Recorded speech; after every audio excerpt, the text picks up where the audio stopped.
So I won't hesitate no more, no more. It cannot wait. I'm sure there's no need to complicate.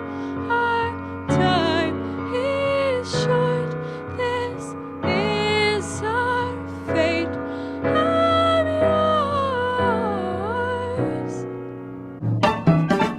All right, let's try reharmonizing this song by Jason Mraz. The original chords are right here, and together with the vocals, it would sound something like this. This is just our bass line, what we start with.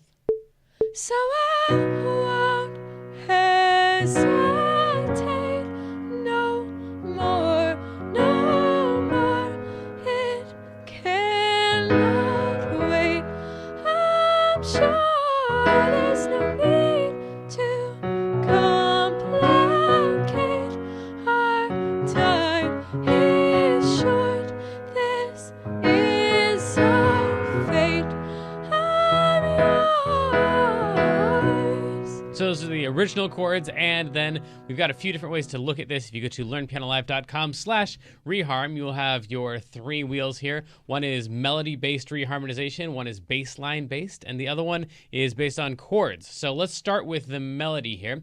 And all we're going to do is we're going to take some note, and we're going to ask ourselves what chord could possibly go with this note. Now, hopefully one of the answers is the chord that's already there. So, for example, this thing right here, I won't all of those notes just kind of outline the chord that's being played for that section right there. So it's basically the majority of this song is just singing the notes of the chord in order. The next one is, that's just an F sharp chord.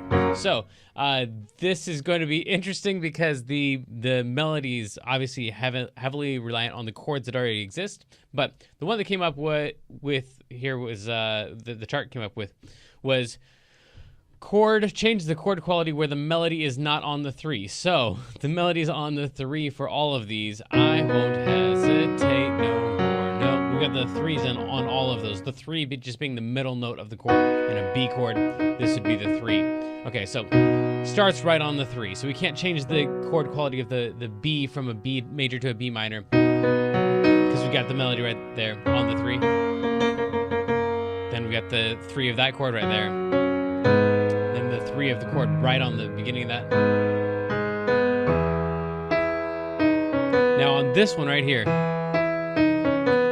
the 3 of the E chord is a G sharp, and nowhere in here do we have a G sharp in the melody. So this one right here we could change to an E minor, and let's see if we can do the same thing down here. We can change that one to an E minor as well. It's not going to be a huge change, but you can hear the difference here, and it hopefully won't conflict with the melody because the note that we've changed, this G sharp into a G, is not one of the melody notes.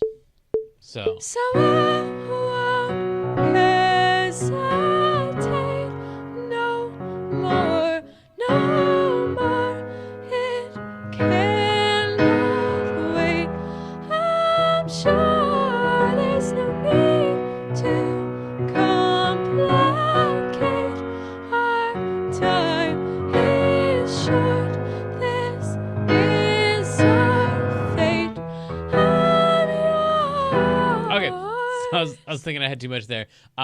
So what I was going to say next is you can, when you're reharmonizing these things, you can start with the original chord and then turn it into whatever your substitution is if you've got enough time. So for each of these chords, we've got a whole measure for every single chord. So if we wanted to reharm something, we want to change this B to something else, we could just either cross this B out and put our other chord in there, or we could just put the other chord that we want in right here since we have lots of time. Now, specifically on this E, I think I'm going to like it more if we just put the E minor that we wanted to substitute in right there. I believe that's called interpolation. Instead of replacing the chord, you're just sticking it in the middle, adding a new chord in. So that would sound something like this. So I won't hesitate no more, no more. It cannot wait. I'm sure like that a lot better.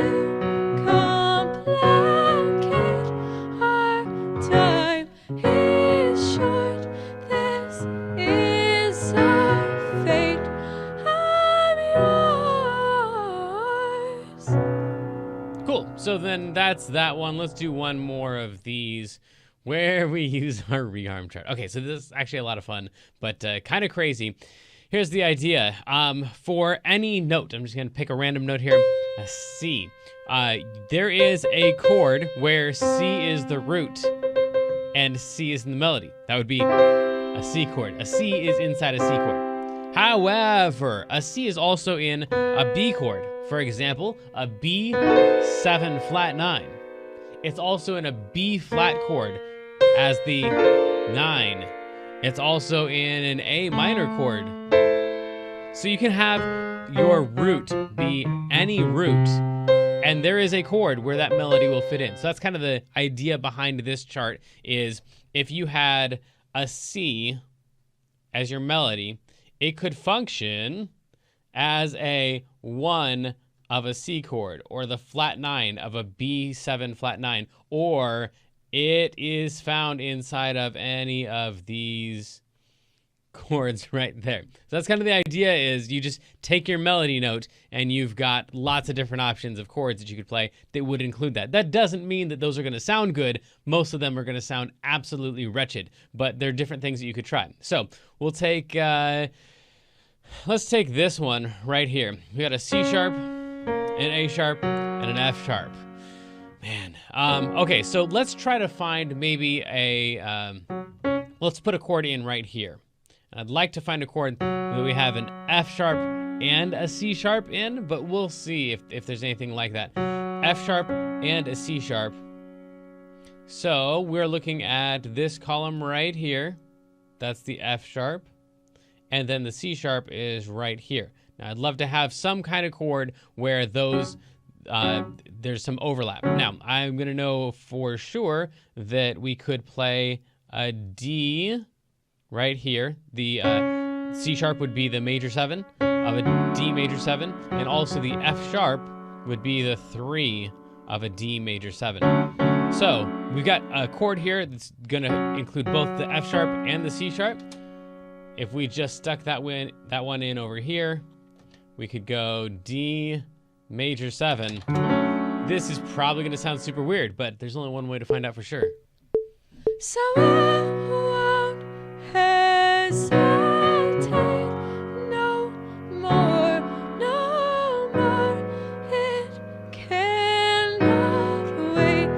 I'm sure there's no need to complicate.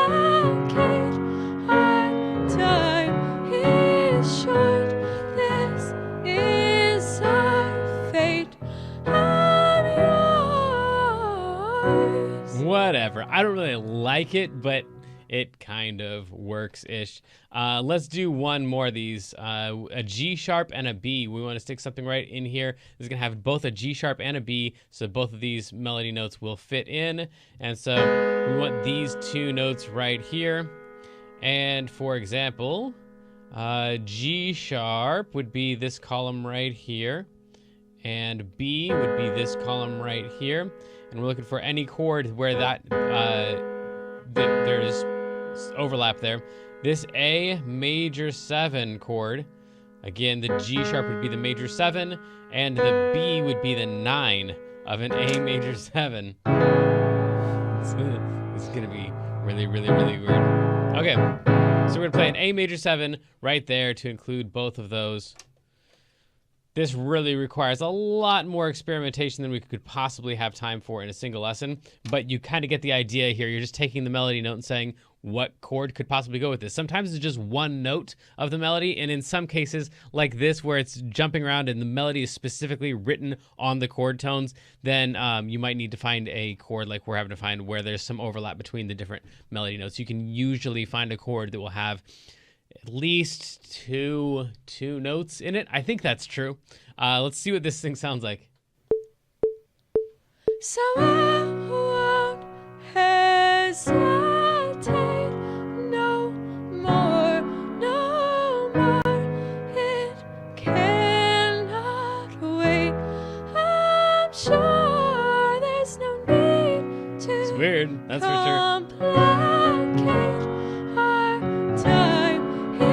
is short.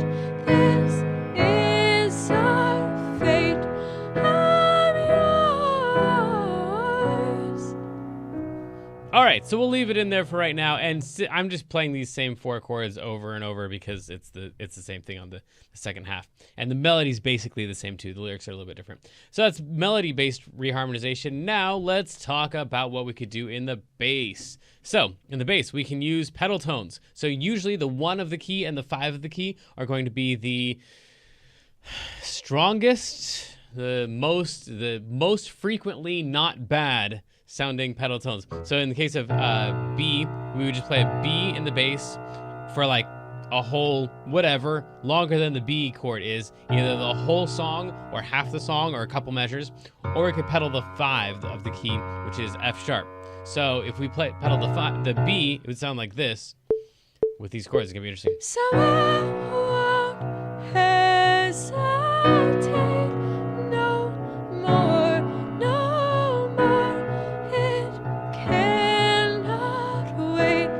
I'm sure there's Here's the no 5. need to complicate. Our time is short. This is our fate. I'm yours. Okay, I kind of like both of those actually. Let's go ahead and use we're gonna do the F sharp. We'll pedal the F sharp for this whole section right here. So everything over F sharp for this whole section up through here until we get to the B. So we'll play whatever we come up with for the first section. We'll play that normally, and then we'll pedal it all over the F sharp there for the second half. And then one other thing from the bass lines, we could pedal tones in the bass. We already did that one. Something else. Walk ups, walk downs, connect bass movements. Okay, so then all we're gonna do here is, there's a couple different ways to look at this. Either one is we can change the chords to fit a bass line that would walk up. So if we just wanted to walk straight up through, either by the scale, or we could go chromatically, or we could go any other thing that's gonna follow some pattern up or down. So up would sound like this. So I won't hesitate no more, no more. It cannot wait. I'm sure there's no need Or down. to complicate. Our time is short. This is our fate. I'm yours. So you can see my bass line either moving up or moving down, and whether it's according to the scale or by half step or whatever, it's relatively arbitrary. Just the fact that there is that feeling of movement in a direction, and it feels predictable, like you know where this thing is going to go. It's going to keep creeping up, or it's going to keep flowing down. Whatever the case, that is just creating that little element of predictability for your listener, so that it flows a little bit better than it would otherwise. So that's one way to take a look at it, is forget all the chords. We're just going to take a look at the bass movement and try to fit something in on the top that matches what the bass movement is. Now, if you can do that and the other thing where you've got these chords that match the melody, but your bass is also moving in a particular direction, that's really cool too. So for example, I've got this B, and I've got to go to an F sharp here, but I don't, as a bass player, I don't have to play the root of the chord necessarily. I could play the 3 of the chord. I could play the 5 of the chord. So depending on whether I want to try to get this thing to move up or whether I want it to move down, I could go B to F over A sharp to get it to move down, or I could go B to F over C sharp, which in this case seems like that would make sense because my next chord is going to be a D. And my next chord is going to be a G sharp minor, so I could play maybe a G sharp minor over E flat, or I guess that's technically a D sharp. And then A major 7 over E to an E. And then to get back to the B, maybe like an E minor over A. And then we're going to do all those same chords, but we're going to play them all over F sharp for the second half. So again, this is just taking a look at the chord and going, well, what can I play in the bass underneath that chord that is a part of the chord? Hopefully this E minor over A, that's just to kind of get me back to the B. It's also called a backdoor dominant, which we may or may not get into later. But that's kind of the idea, is we're just taking the chord and saying, what else could my bass do to get me through these chords where my bass feels like it's moving somewhat predictably. We'll see what it sounds like.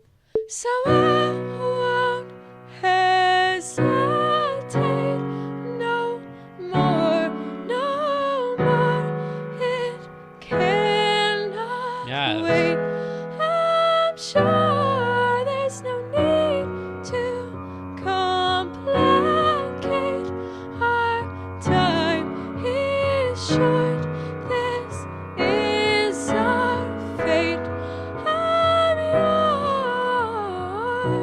That's interesting. Okay. So you saw my bass movement there. Now what I did here on that E is I played a right-hand voicing for the A major 7, which was just like the top chunk of it. And I ended up not having any of the A stuff in there. So I'll have to be more careful to make sure I get my actual A major 7 in there. Let's try that one more time. So I won't hesitate. And if we wanted to, we could try to get something in there that had this one in there, so we could go from the B to the C something. So I'd love to have a C chord that had an F sharp and a D sharp in there. Yes. I don't know if I'm gonna.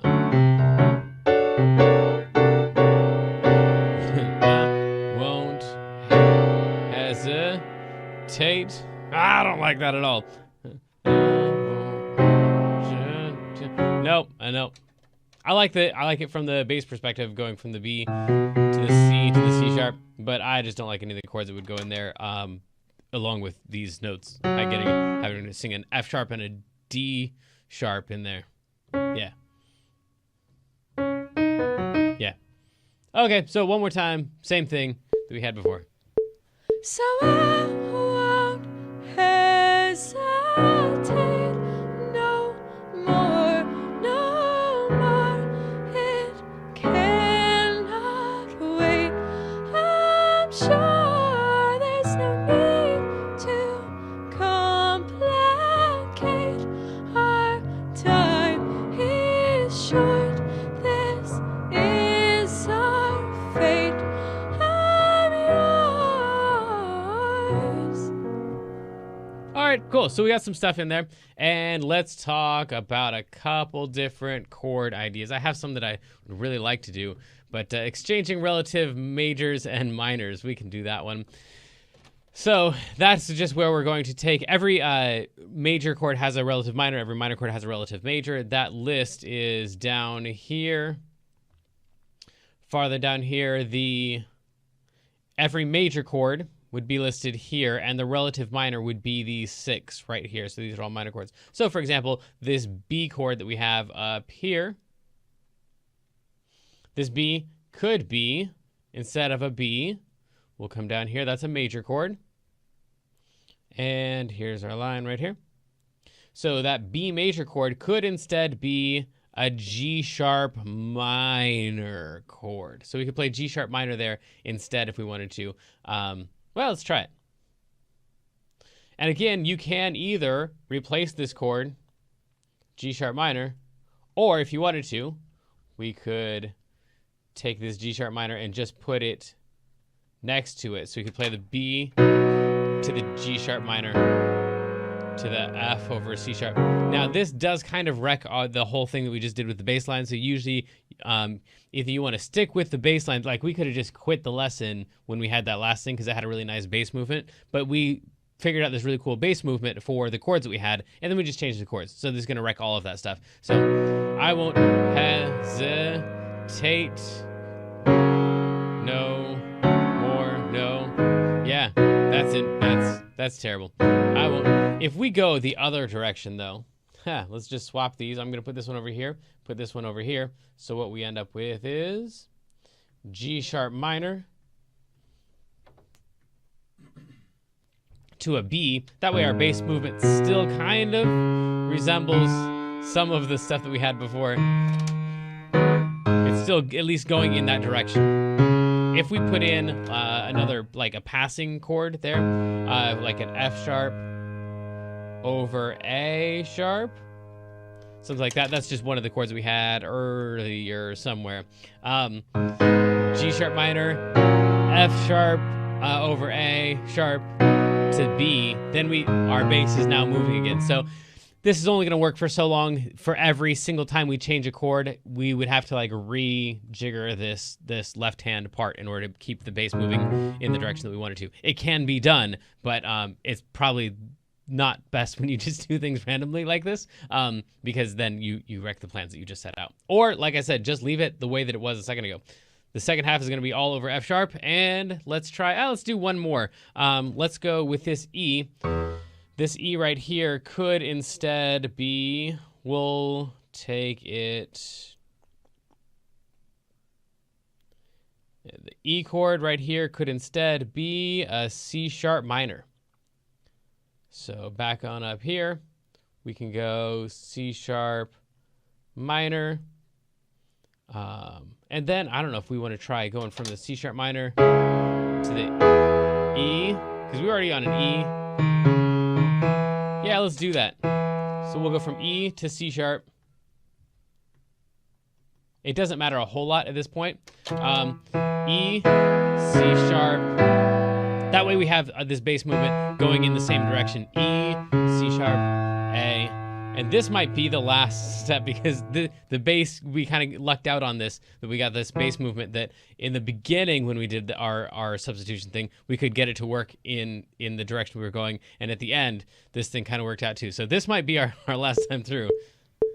So I won't hesitate no more, no more. It cannot wait. I'm sure there's no need to complicate. Our time is short. This is our fate. I'm yours. I think I missed some of those notes in there. Let me try that one more time. So I won't hesitate no more, no more. It cannot wait. I'm sure there's no need to complicate. Our time is short. This is our fate. I'm yours. Yeah. So maybe the last thing here, I'll just pick it. We do all the same exact stuff, except now we're just going to turn all of the chords into 7 and 9 chords. So G sharp minor 7, F sharp 7, B major 7, because we're in the key of B, and down here it will tell you if you're in the key of B. Right here, B. This one's supposed to be major. This one's supposed to be minor, minor. The 5 chords are the only ones that are supposed to be dominant. So the meaning that when we get to the F sharp, that one should be a 7, not a major 7. Back up to here. F sharp 7, D major 7. Yeah. So we'll also add 7s onto all of the chords. And it would sound something, hopefully, like this. So I won't hesitate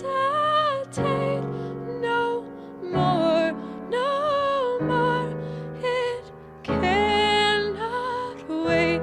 I'm sure there's no need to complicate. Our time is short. This is our fate. I'm yours. Interesting. Let's try it one more time. So I won't hesitate I keep missing that one. more. So I won't hesitate no more, no more. It cannot wait. I'm sure there's no need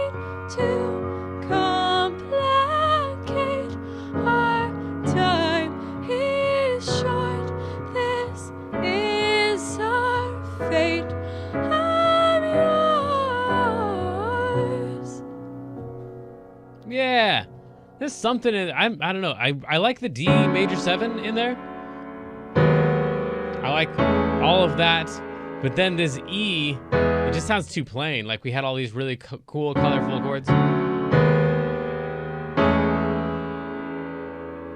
And then maybe if we just went straight to the E minor, that would be colorful enough. I don't know.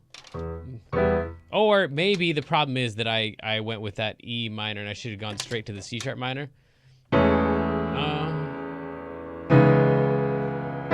Let's try that. Maybe that's the one I'm missing. So I won't hesitate no more, no more. It cannot wait. I'm sure there's no need to complicate. Our time is short. This is our fate. I'm yours. Yeah, I like that. Let's go one last time. So I won't hesitate no more, no more. It cannot wait. I'm sure there's no need to complicate. Our time is short. This is our fate. I'm yours. Okay, so there's a lot of stuff in there. We reharmonized on the melody. We talked a lot about bass lines, and did a little bit of major and minor relative interpolation and substitution in there. So plenty of ideas. Oh, we also did the pedal tone stuff in there, which was ended up being kind of a nice little addition to the second half of the song. So whatever of that made sense to you, apply that to your own songs, and send me your submissions of what you come up with. I can't wait to see it. Good luck. Have fun. Love ya.